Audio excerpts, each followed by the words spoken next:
Good evening and welcome to Behind Headlines, and in this programme tonight we shall be unpacking the unprecedented and surprise Israeli airstrikes against Iran's nuclear facilities and the Iranian Revolutionary Guards that has been decades in the making.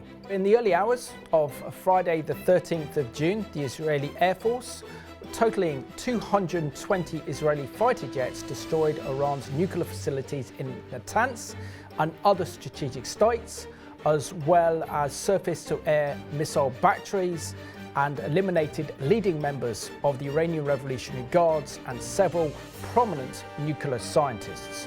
This military operation, codenamed Operation Rising Lion, was decades in the making and struck fear in the heart of the Iranian regime, and they have responded by firing ballistic missiles into Israel's population centres.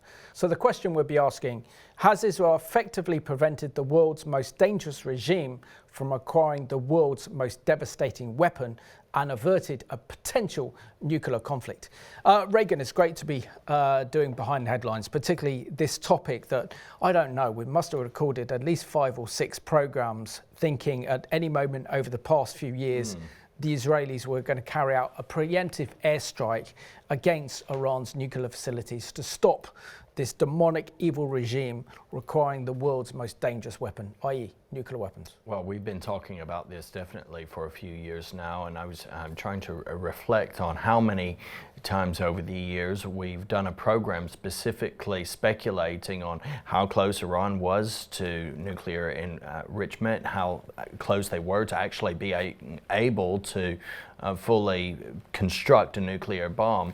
And it seems that Israel has calculated over the past couple of decades the moments and paid close eye on things to the degree that they have said they faced imminent threat, and that the reality is Iran has attained uranium enrichment to the degree that it was going to be able to construct, I believe, 15 nuclear warheads, which could imagine in a nation the size of Israel, the devastation something like that could cause, even if one of those was able to get through. So we've seen Israel take action.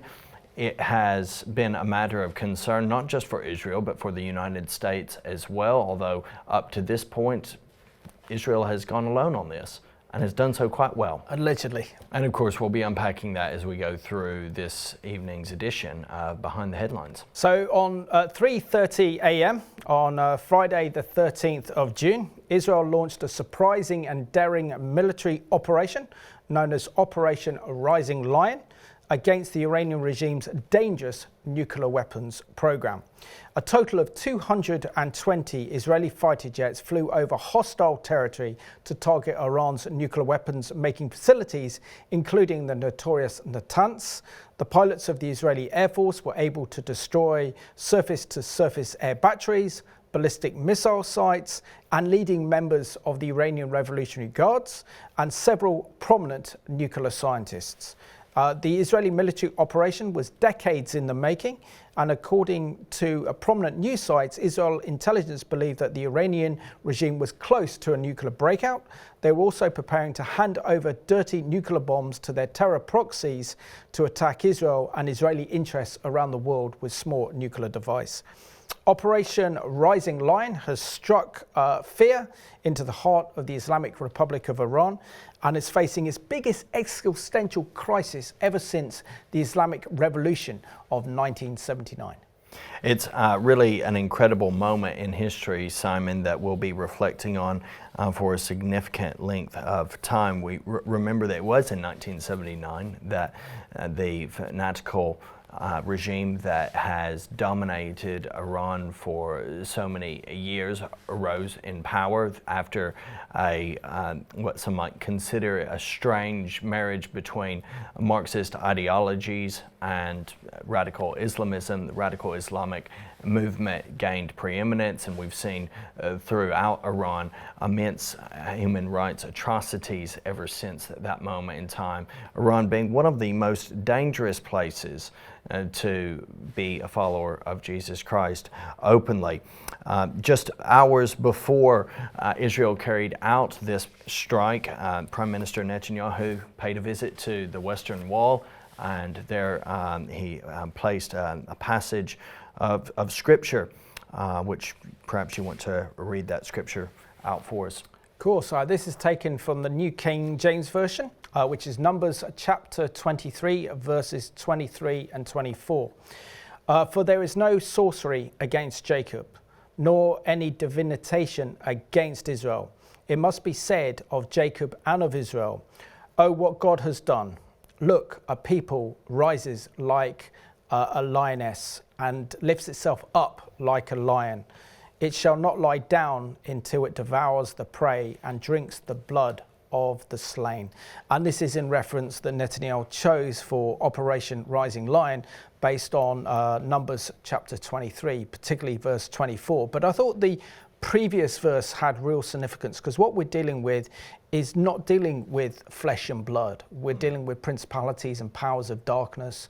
And so therefore the reference to sorcery, the reference to occultic powers, because we know that the Iranian regime is driven by occultic demonic forces that want to wipe Israel and the Jewish people off the earth, and has a completely satanic agenda. And indeed has kept its own people under extreme subjugation for a significant length of time, leading to many residents upon these airstrikes being launched, being heard across Tehran shouting from their rooftops, "Death to the dictator, Al-Khamenei."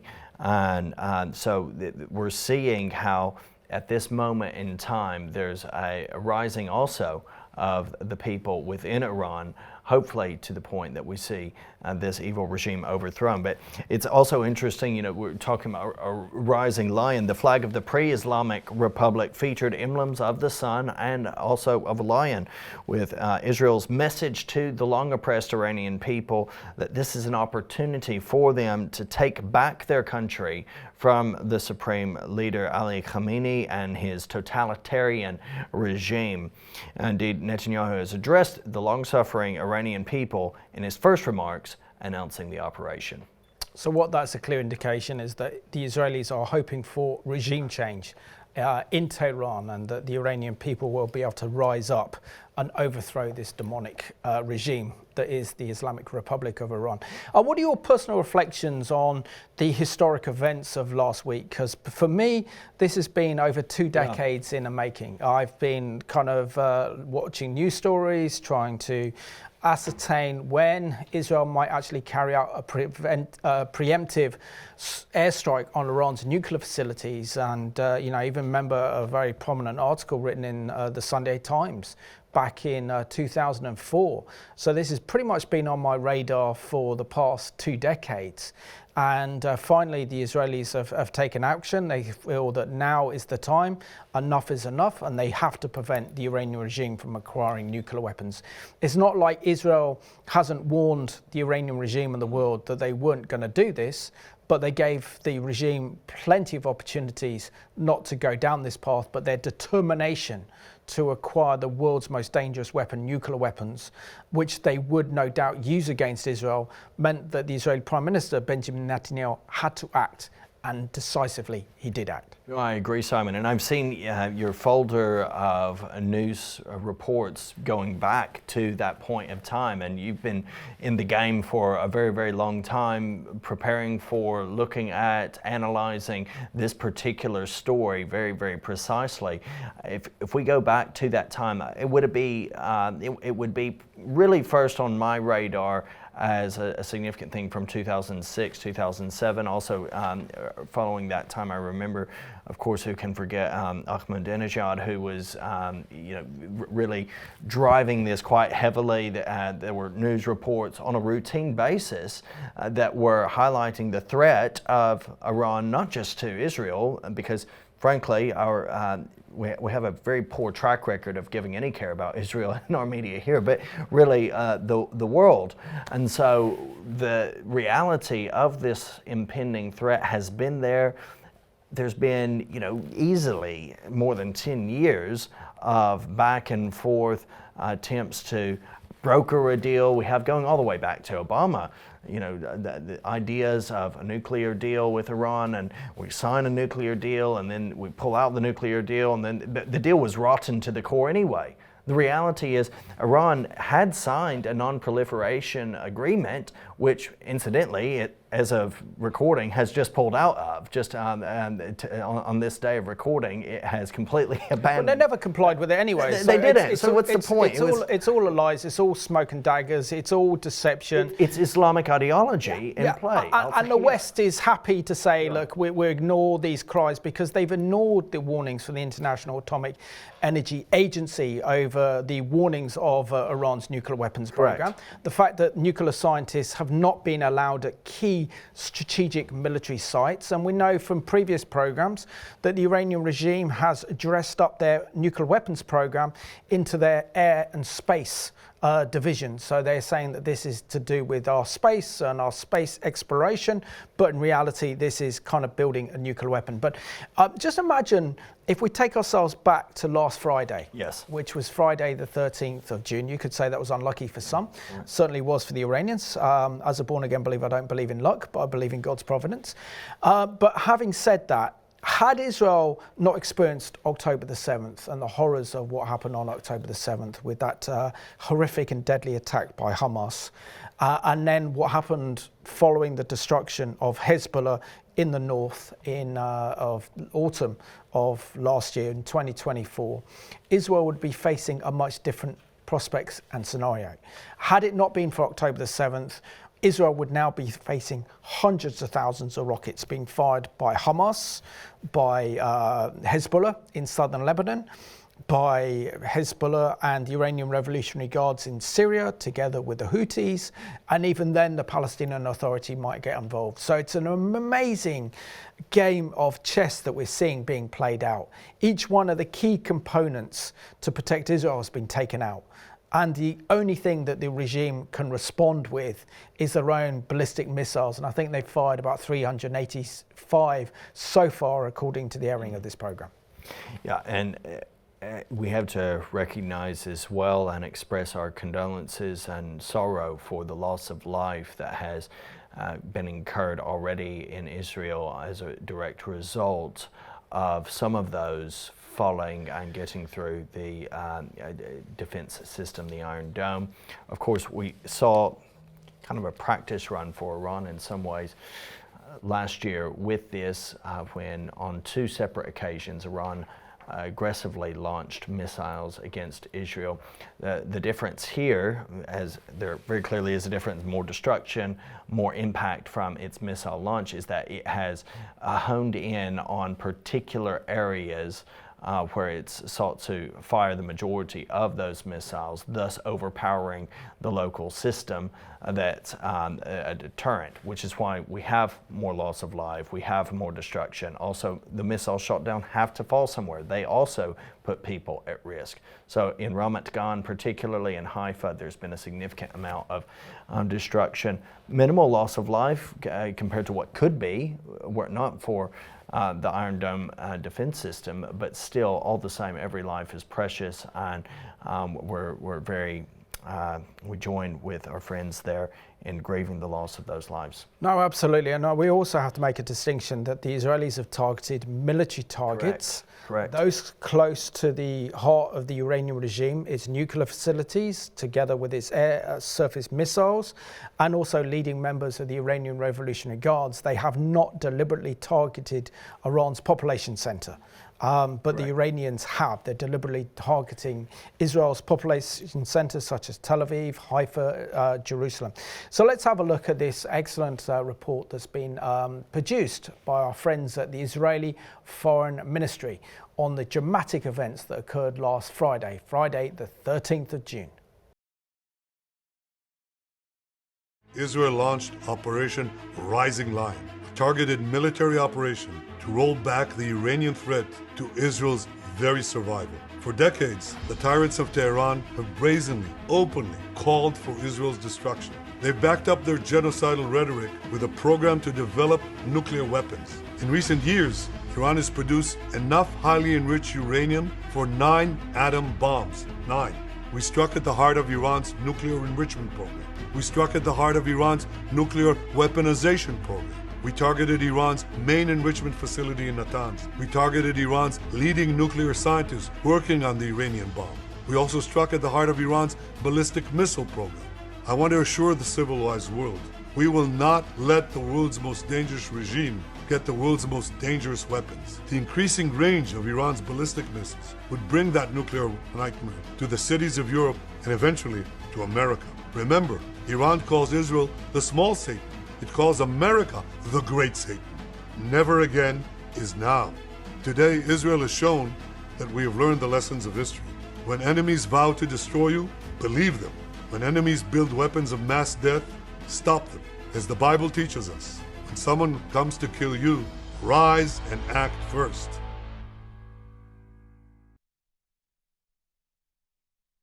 With many thanks to the Israeli Foreign Ministry there for that helpful, comprehensive, brief overview of this Operation Rising Lion.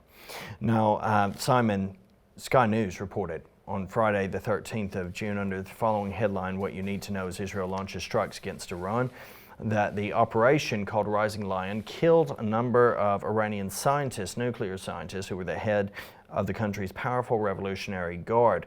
Iran has since then, of course, begun launching routine retaliatory drone strikes, but there are other strikes that have occurred that are not just drones. Shortly after 1 a.m. UK time on Friday, Israel then launched what it called preemptive strikes against targets in Iran.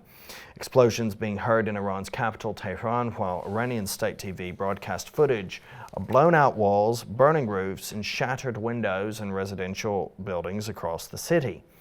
It reported blast had set the Revolutionary Guards headquarters on fire, with Iranian local media site Noor News reported 78 people were killed and 329 were injured in the strikes in Tehran. Bracing for retaliation, Israel closed its airspace and said it was calling up tens of thousands of soldiers to protect the country's borders, with Prime Minister Benjamin Netanyahu saying the operation will continue for as many days as it takes to remove this threat. And since then, we've heard, Simon, that they're saying at least 2 weeks that it's planned to continue with this operation. But of course, all of this, we have to see how it plays out. The Israeli military said all of its pilots involved in the strike on Iran returned home unharmed as the country's armed forces continued assessing the results of the operation. And since then, we do know, even as of recording, that Israel has gained complete control of Tehran's airspace. Yeah. They've gained their superiority, which is quite incredible. So it means effectively that Israel can act with impunity now without and sending as many fighter jets as they can. But the big question is, will the Iranian regime be stupid enough to target US military bases in the region or British bases in the region? If so, that will then drag the Americans in. And I think then we can finally say this will be the end of Iran's nuclear weapons program once and for all. So the ambassador, Mike Huckabee, though, has said that the embassy building in Tel Aviv has been damaged. So will that be enough to begin to drag the U.S. in? Trump has people who are opposing any involvement in this, but an attack that has damaged the U.S. embassy building, of course its main embassy is in Jerusalem now, but the building in Tel Aviv, that's in one way pushing the envelope on the US, I think. Well, absolutely. Let's wait and see. But I think more likely they would respond if Iran directly targeted US military bases in the region, whether Iran directly or through their proxies in Iraq or with the Houthis. And then let's see how the US will respond. So we'll also see that the Sky News reports that flights around the Middle East were cancelled as a result of the strikes with passengers in Iraq, Jordan, Israel, Lebanon, Iran and Dubai facing delays. And there's also talk about how the fact that Israeli foreign nationals now could be stranded for weeks now and told they should not fly into Cairo or Amman or even Larnaca in Cyprus. We're seeing here that an IDF spokesman said the site, referring to Natanz, has been significantly harmed, adding the strikes hit an underground facility and other crucial infrastructure. The IDF said the strikes eliminated several senior military commanders of the Iranian regime, and 6 nuclear scientists were also killed, according to the Iranian state media. The attack comes amid rising international fears over Iran's nuclear weapons program, with the UN watchdog warning earlier this week that the country is breaking its obligations for the first time in 20 years. And Israel and the US have long feared that Iran is plotting to develop nuclear weapons, and Tehran has repeatedly denied and insisted its program is for civilian purposes to generate energy. Now, when the people say this, and the lies of the regime saying that they want nuclear power in order to actually to fund and support the energy program, electricity, Iran is one of the richest countries when it comes to natural oil and natural gas, and therefore doesn't need nuclear energy. The only reason they want nuclear power is because they want to enrich uranium in order to convert it into a nuclear warhead, and therefore they become a nuclear power, knowing that with nuclear weapons that this will mean the survival of the Iranian regime. Simon, we cannot lose sight of the ideological foundation of the regime. It is Islamist to the core, following a radical form of Shia Islam particularly, which embraces the concept that, of course, as the Quran declares, Allah is the great deceiver. He's a great deceiver, and this is presented as a positive character trait. But that, as a result, is the foundation of the Islamist concept of al-taqiyya, which gives anyone the right, especially in the context of politics and war, to lie, to deceive, to basically try to commit acts of subterfuge in order to gain advantage. And so what's going on here, for a lot in the West who don't understand Islamist ideology and the very religious nature of the political framework in Iran, there's going to be this sense, oh, hold on, no, they're only using it for the people. It's for the people. It's for, we want to protect the people and to provide energy for the people and stuff, ignoring everything that you've just said and those objective realities. And so the wool is pulled over many people's eyes to where there's a defense of Iran. But now it's gotten to the level, and Israel has been so effective in its strikes that the backers, the supporters of the regime initially, we've seen China has expressed support, interesting. Russia, Vladimir Putin has expressed support, very interesting. Saudi Arabia condemned also Israel, which is interesting, particularly because I think they might have done that publicly, but behind the scenes they'll be very pleased. I'm not convinced. I'm not convinced that they mean what the public statement said, because they're also Sunni, Iran is Shia. Exactly. I think, and they're the biggest enemies. And that kind of they consider each other absolute extreme apostates. And look, also, there's no love lost between them. And oil is soaring as well, though. The price of oil is going up as well now, again, because of this. So, all of this, some of it is smoke and mirrors. But Putin is now saying, Tehran, this is your last chance for a deal, or the regime could be overthrown. Yeah, and it's interesting how Putin said the same thing to Saddam Hussein prior to the invasion of Iraq back in 2003. What happened? But even Trump has called on Putin to be a mediator to bring about a peace treaty, which the Israelis have rejected. So I don't quite fully know the diplomatic dynamics, but when we have a regime where their ideology is that of the Hochatirs, essentially this is an extreme sect within the Islamic Republic of Iran, who are close to the leadership in Iran, to Ayatollah Khomeini, who actually believe that it's the regime's responsibility to trigger an Armageddon scenario so that the 12th Imam, or the hidden Mahdi, will actually return and bring peace and prosperity throughout the world and will dominate the world from Tehran.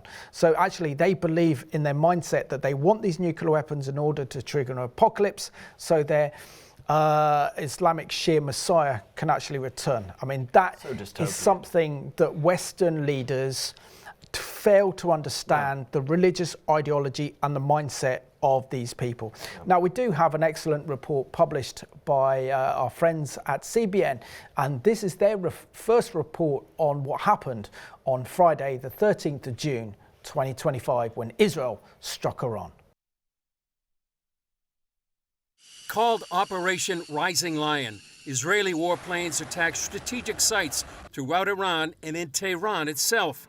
Just after the attack began, Israeli Prime Minister Benjamin Netanyahu addressed the nation and the world.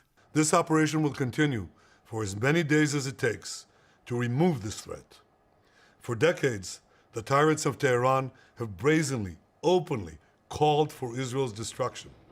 They've backed up their genocidal rhetoric with a program to develop nuclear weapons. He warned Iran was on the verge of those nuclear weapons. In recent months, Iran has taken steps that it has never taken before, steps to weaponize this enriched uranium. And if not stopped, Iran could produce a nuclear weapon in a very short time. It could be a year, it could be within a few months, less than a year. This is a clear and present danger to Israel's very survival. President Trump had given Iran 2 months, 60 days to negotiate an end to its nuclear program. That deadline passed Thursday, and Israel attacked on day 61. U.S. Secretary of State Marco Rubio announced the U.S. is not taking part directly in the attack. Trump posting on Truth Social, "We remain committed to a diplomatic resolution to the Iran nuclear issue," adding that Iran first must completely give up hopes of obtaining a nuclear weapon. The IDF announced its warplanes hit targets throughout Iran. Online videos out of Iran showed the aftermath of the explosions at nuclear sites like Natanz, Isfahan, and others. The IDF also announced it eliminated senior Iranian leaders, including Armed Forces Commander Mohammad Bagheri, Revolutionary Guard Commander Hussein Salami, and Air Defense Commander Ghulam Ali Rashid. The IDF and Mossad also eliminated several key nuclear scientists. Iran's Supreme Leader Ayatollah Khamenei warned that Israel would face severe punishment for the strikes, and Iran launched hundreds of drones in retaliation. But the IDF announced most of them were destroyed. Iranian-born global terrorism expert Dr. Amir Hamidi told CBN News what he's hearing from inside Iran. Many Iranians, especially major cities like Tehran, Isfahan, Shiraz, and Mashhad, may be silent in public, but privately there is a sense of quiet relief. A growing portion of society blames the regime for dragging Iran toward war and international isolations through secrecy of nuclear ambitions. Hamidi said many Iranians hope this could be the beginning of the end of the regime. They're saying you are out of time, your weapons are compromised, your secrets are exposed, and your collapse has begun. The time is ticking, and see what happens. Everybody's hoping which it will be end of this nightmare and will be end of this tyranny of the Islamic Republic. On Thursday, before Operation Rising Lion began, Prime Minister Netanyahu prayed at the Kotel and placed a note in the Western Wall. It read from Numbers chapter 23, "He shall rise like a lion and lift himself like a lioness." Netanyahu ended his message quoting Moses. Over 3,000 years ago, Moses gave the people of Israel a message that has steeled their resolve ever since. "Be strong and courageous," he said. Today, our strong and courageous soldiers and people stand together to defend ourselves against those who seek our destruction. And by defending ourselves, we defend many others, and we roll back a murderous tyranny. Well, many thanks to our friends at CBN, always so efficient and hot on everything with keeping us up to date. That was their first report following this. I'm sure there'll be more to come. You can keep up to date on Revelation TV with more of their reports as well. Now, the Institute for Security and International Security published a report under the heading Post-Attack Analysis of Israel's June 12th and 13th military attack on Iran's nuclear program, highlighting that on that night of June the 12th and 13th of 2025, Israel initiated a large-scale military attack on Iran's nuclear program. already talked about the name of it is Operation Rising Lion, with primary targets including defensive sites, key personnel, missile and air force strikes, and preventative strikes, also on retaliation capabilities. So there have continued to be, since that night, routine strikes on missile launch sites, and they've hindered.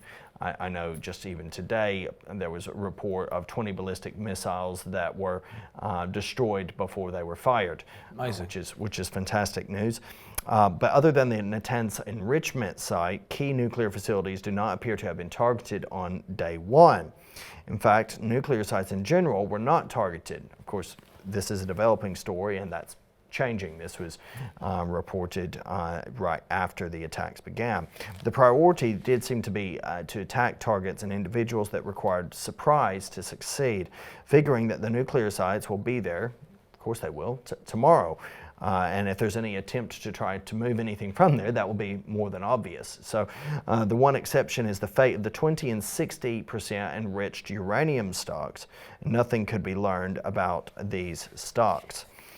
This report focuses exclusively from the Institute for Security and International Security in their report on the first night of the attack, with Prime Minister Netanyahu announcing the stated goal of the operation to roll back the Iranian threat to Israel's very survival, and states that the operation will, quote, continue for as many days as it takes to remove this threat. Netanyahu further stated that Israel struck at the heart of Iran's nuclear enrichment program at the heart of Iran's weaponization program, targeted Iran's main enrichment facility at Natanz, targeted Iran's leading nuclear scientist working on the Iranian bomb, and struck at the heart of Iran's ballistic missile program. Yeah, and according to the report, Israel did attack the Natanz, which is the notorious nuclear site responsible for building Iran's nuclear warheads and enriching uranium. And once uranium's enriched, it would be then transferred to nuclear warheads.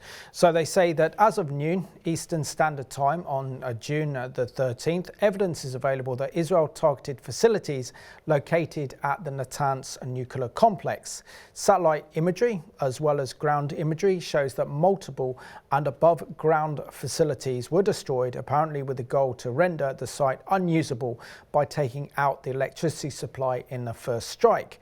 The Institute has obtained a high-resolution satellite imagery of Natanz taken after the Israeli attack. The imagery shows extensive damage to the electrical power supply for the complex, including the main outdoor transmitter substation and concealed transformer substation and 2 backup gas turbine generators, with the smoke still rising. With the image was taken around 11 a.m. local time. The above ground pilot fuel enrichment plant was also destroyed. They also go on to say that the below ground enrichment facility appears not to have been targeted, though the earth penetrators in the attack. There was also no visible damage to the buildings holding the ground below entrances, although damage is visible near the personnel entrances, where the small buildings, possibly parking structure, was destroyed between those personnel entrances and the buildings. So effectively what this report is saying is that the first wave of strikes was not intended to take out Iran's nuclear facilities, even though they did target Natanz and other areas. Their key thing was to destroy those Iranians in the Iranian Revolutionary Guards and the nuclear scientists who had the know-how and the knowledge and the technology to be actually test a nuclear bomb. Because until now, the Iranian regime has not test-fired a nuclear weapon, and any nation, as soon as they test a weapon, they have nuclear weapons, and that is then confirmed. So we've got to that stage where the Iranian regime has come very close to that, but they haven't yet tested. This is one of the reasons why Israel took affirmative action last week. And they go on to speak, however, that drone strikes or less visible means of attack cannot be excluded. Moreover, the loss of electricity to the underground facility can lead to extensive damage to the centrifuges. If emergency power is lost or runs down, the centrifuges then would spin down. At the least, the enrichment plant is rendered inoperable for the time being by a thorough disconnect from power supply and the lack of support functions dependent on such power, such as HVAC, which was not targeted. Using imagery from daytime on June the 13th, we looked at a variety of other sites and found no visible damage, with sites including the Iraq heavy water reactor and adjacent heavy water production plant, several locations at Parshan, Sanjurian, and other SPND sites. However, as above, damage may have occurred that is not yet visible, and more strikes by Israel are expected, and those of course have continued and have continued unabated, especially with the retaliatory action undertaken by Iran on Israel's civilian sites. Absolutely. And also the Daily Telegraph reported back on Friday the 13th of June under the following headline: I'm a nuclear scientist. This is the significance of Israel's airstrikes. It is imperative that concerted diplomatic efforts are instituted to prevent further escalation of the conflict. He went on to say that Israel has embarked on a perilous path to dismantling Iran's nuclear program and has launched a direct aerial attacks on one of the key uranium enrichment sites located in Natanz. These facilities are built just a few meters underground and also thus vulnerable to missile attacks and aerial bombardment. The article goes on to say that a number of prominent nuclear scientists were also killed in the attacks, including the former head of Iran's atomic energy organization. The attacks constitute a major warning to the Islamic Republic of Iran to curb its nuclear activities. Iran over the past 6 decades has acquired a highly advanced and encompassing nuclear program, including uranium enrichment plants, heavy water research reactors.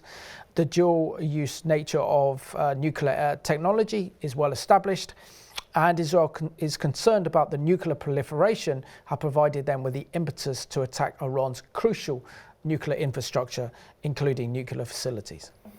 Yeah, and it's most likely that Israel, as part of the Operation Rising Lion, will attack other nuclear sites, and is already doing that, has done and is doing and will continue to do, as this is likely to continue for at least the next couple of weeks, is the idea. It may target the highly advanced facilities at Efshan Nuclear Technology Center and also Efshan Nuclear Research Center, in particular the uranium conversion facility where uranium concentrate is converted to uranium hexafluoride gas as feed for centrifuges to enrich uranium. The heavy water plant at Iraq also could be a potential target for attack, as key components of the plant are tall columns built in the open. In the event of an all-out strike, the research reactor in Tehran could be targeted, as it is vulnerable to drone, missile, and aerial strikes. And it goes on to unpack a little bit of some potential other targets and exclude some as well, while recognizing that extensive damage in one particular plant, the Bushehr nuclear power plant, which they speculate is unlikely to come under attack. As a direct result, it could lead to a Fukushima-like accident and release of significant quantities of radioactivity into marine environment of the Persian Gulf. So no one wants that. It's unlikely that that will take place. But it seems that there's also Russian personnel at that plant, and any harm to them could also escalate the situation between Israel and Russia, and it could provoke unnecessarily. So what we're seeing here, Simon, I think is also just as of a time of recording, there seems to be the understanding that it's important to target the nuclear sites to some degree, but ultimately the desire is for regime change here. And today, as of date of recording, there's active warning that in the coming week, the attempts to destabilize the regime further will be taking place, with direct calls to the Iranian people to join. And of course Netanyahu's already said that as well. The article in the Telegraph also goes on to say that should Israel decide to launch further direct attacks, it is likely that it would target also critical infrastructure adjacent to the nuclear facilities, including fossil fuel power power stations, electricity grids and cooling water supplies. Destruction of critical infrastructure could lead to extensive damage to nuclear facilities and their normal operations. Now, the big question is, why has Israel decided to carry out these attacks against Iran's nuclear facilities now? Well, according to the Jewish News Syndicate, was published on Friday the 13th of June under the following headline: Iran planned to invade Israel from all sides with a nuclear strike and thousands of terrorists. So the JNS reports that Israel's ambassador to the UN, Danny Danon, announced that the Iranian regime had a secret program which Israeli intelligence had uncovered, which goes on to say that showed dangerous Iranian progress towards a nuclear bomb. The article goes on to say that plans were also revealed for a surprise attack on Israel in coordination with Iran's terror proxies, with an invasion from all sides, with thousands of terrorists and thousands of projectiles going beyond anything that Israel's experienced on October the 7th. That would also include a nuclear strike. Israel could not and would not wait for that moment to arrive. I think the Sunday Times have also reported the fact that the Iranian regime were preparing to hand over a dirty nuclear bomb to one of their terror proxies to either attack Israel or to attack Israeli interests around the world. And so therefore this would be the markup in the escalation of attacks against Israel using nuclear weapons. Maybe not a ballistic nuclear weapon, but certainly using a small nuclear device known as a dirty bomb that can cause so much devastation and destruction to Jerusalem or Tel Aviv. Multiple groups went to war in Iraq on the claim that there were weapons of mass destruction there. The threat of that was recognized, and even though that was a historic threat and there's debate and discussion as to what happened after, were they there, were they not, that's another debate for another time. But the severity of the situation was recognized. We know that there are weapons of mass destruction in Iran, and that the capability for those weapons is actually and immediately present and has posed an immediate threat to Israel particularly. The shock of the attacks on October the 7th was, in addition to the horrifying scenes that we saw of Hamas, that Iran did not immediately involve itself with Hezbollah. It was the mercy of God, really, that there was not a concerted, simultaneous effort from all three, from Hamas, from Hezbollah, and from Iran in a coordinated movement. From Syria as well. From Syria as well. Their terror proxies in Syria would also carry attacks known as the Operation Conquer the Galilee. And had that happened, Israel would be looking at casualties in the region of tens of thousands. There were infiltrations from some factions of Hezbollah that were very swiftly pushed back on. There were even people who were being urged in Jordan to go and there were radical Islamist clerics in Jordan urging people to go and aid the effort on that side of things. But God in His mercy hindered such a thing from happening. But Iran has had its hands in this pie for years via terror proxies. This is not a new conflict, and viewers need to be aware of that. This is not a new conflict.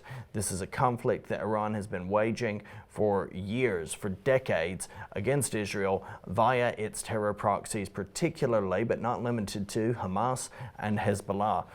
This is only the latest iteration of it, and it looks as though Israel has now had enough. No, absolutely.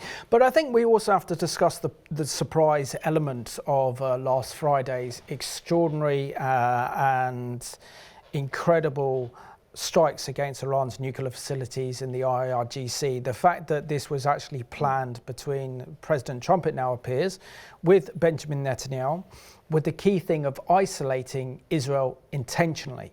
So I think we've done a few programs saying, is President Trump turning his back on Israel, particularly after he had that historic visit to Saudi Arabia and Qatar and the United Arab Emirates, and he didn't fly to Jerusalem, didn't tell the Israeli Prime Minister Benjamin Netanyahu, and looked like the US administration were pushing ahead with nuclear talks and negotiations with the Iranian regime, that Israel looked like she was being very isolated.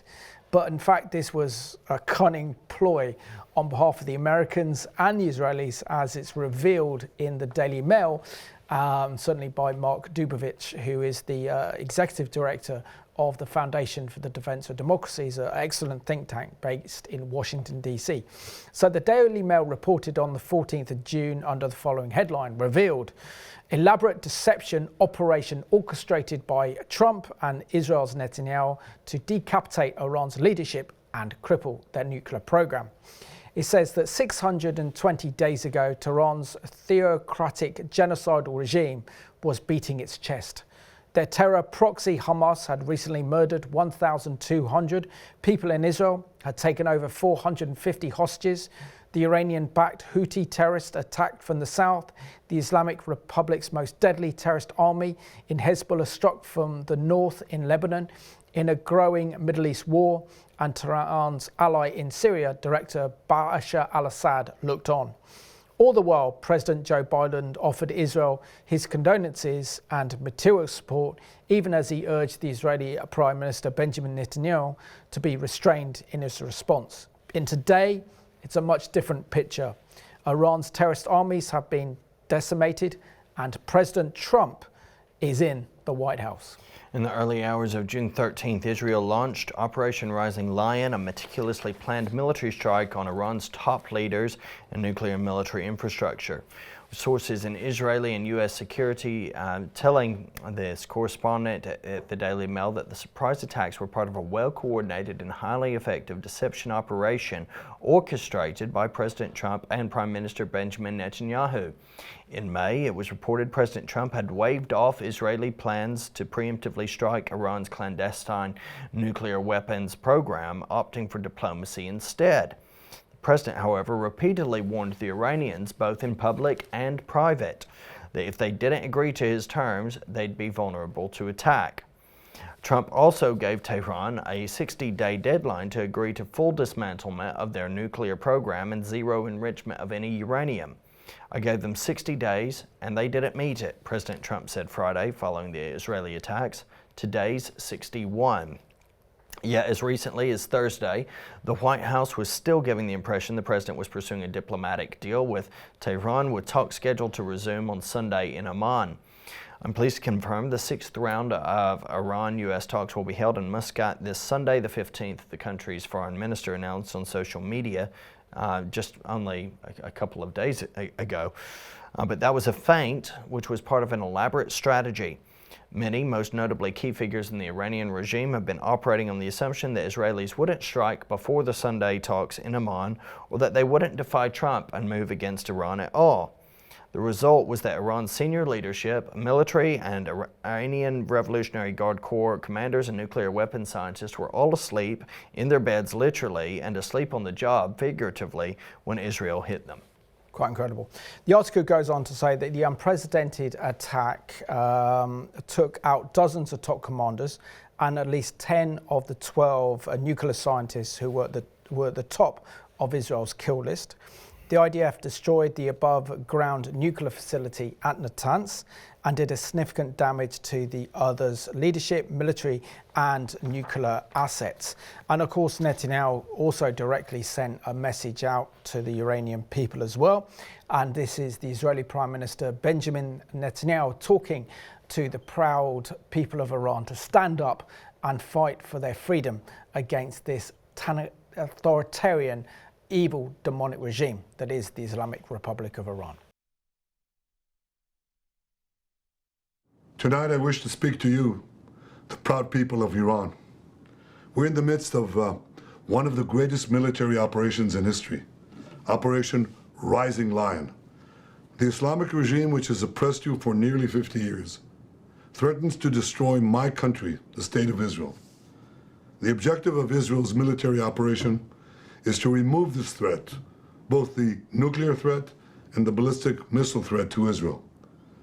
And as we achieve our objectives, we're also clearing the path for you to achieve your objective, which is freedom. In the past 24 hours, we've taken out top military commanders, senior nuclear scientists, the Islamic regime's most significant enrichment facility, and a large portion of its ballistic missile arsenal. More is on the way. The regime doesn't know what hit them. They don't know what will hit them.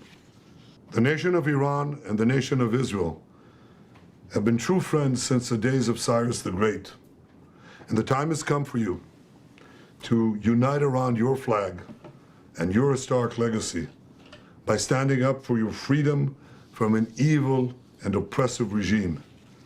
It has never been weaker. This is your opportunity to stand up and let your voices be heard.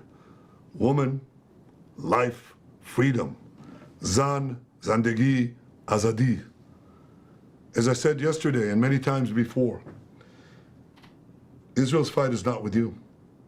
It's not with you, the brave people of Iran whom we respect and admire. Our fight is with our common enemy, a murderous regime that both oppresses you and impoverishes you. Brave people of Iran, your light will defeat the darkness. I am with you. The people of Israel are with you.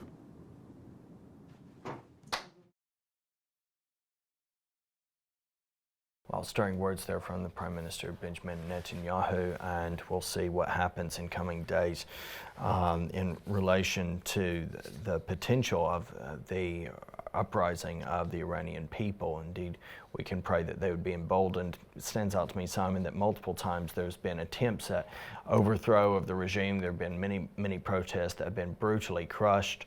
I'm praying that the people will find it in themselves to be re-energized, to rise up again, knowing that on this occasion, this is the best chance that presents itself. Well, yeah, because the Iranian regime has never been weaker. I mean, it's seen to be proved to be absolutely impotent effectively in dealing with these attacks. And the one thing that the Iranian regime liked was to fight in the shadows, to use its terror proxies against Israel, not to come into open confrontation, which is exactly what they're doing now. And they've come out the shadows, and now we find that Israel and Iran are facing off against each other. So according to the IDF, 350 ballistic missiles have been fired at Israel since Friday the 13th of June.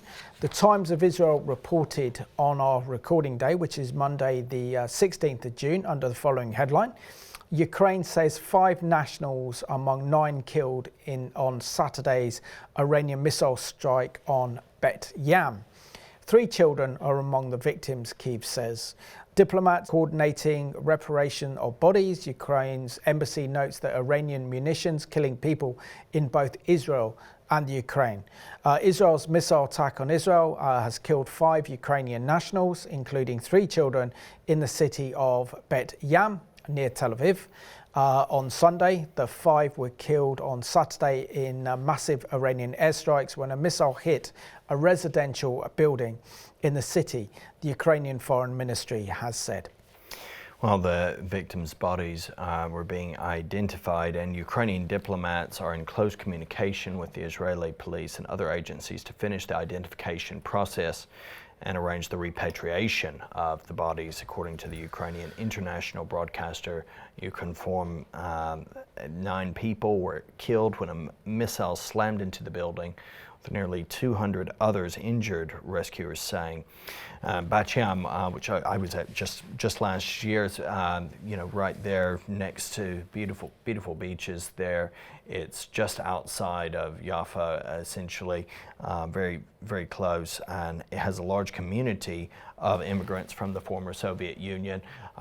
Just this past Sunday, a pastor from Tel Aviv, for many years, serving that community specifically there, and there's definitely an openness for the gospel among them, but we need to pray that God would give much peace and comfort in these days. Absolutely. But in summing up, I think effectively what we've seen from the audacious Israeli airstrikes that took everyone by surprise, particularly the Iranian regime, is that we're living in extraordinary biblical days in which we're seeing the whole entire Middle East being reshaped and reformed, because God is using Israel as his instrument of judgment. And the Iranian regime, ever since it came to power in 1979, has been cursing Israel, death to Israel, death to the United States, death to the West, has set up an entire military program to try and destroy Israel, supporting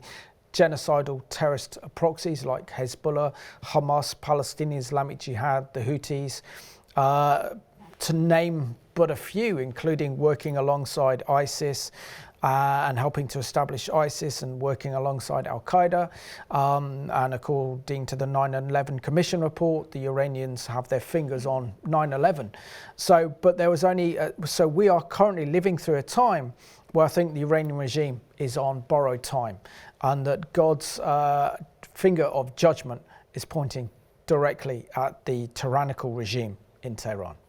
And it's so important that in this time we consistently pray, and that we're pleading like watchmen on the walls before the Lord, giving him no rest, the scripture says, just continually going before him, that Israel would be victorious in this, that he would be using it, as we know he is, as part of this grand tapestry of history, weaving every moment and every decision in to accomplish his perfect plan and purpose. We pray for the downfall, and join us in praying boldly for the downfall of the evil Ayatollah and the Iranian regime. Join us in praying for the freedom, the liberation of the long-beleaguered Iranian people. Join us in praying for the flourishing of the gospel and the open proclamation of it in the land of Iran for the salvation of many. Join us in praying for Israel and for its success and for its progress, and that God would be using these days of real darkness and trial to bring many to himself, to cry out to him, and that they will know his answer and his perfect peace. Amen. Great doing a program with you, Reagan, and thank you so much for watching this program at home.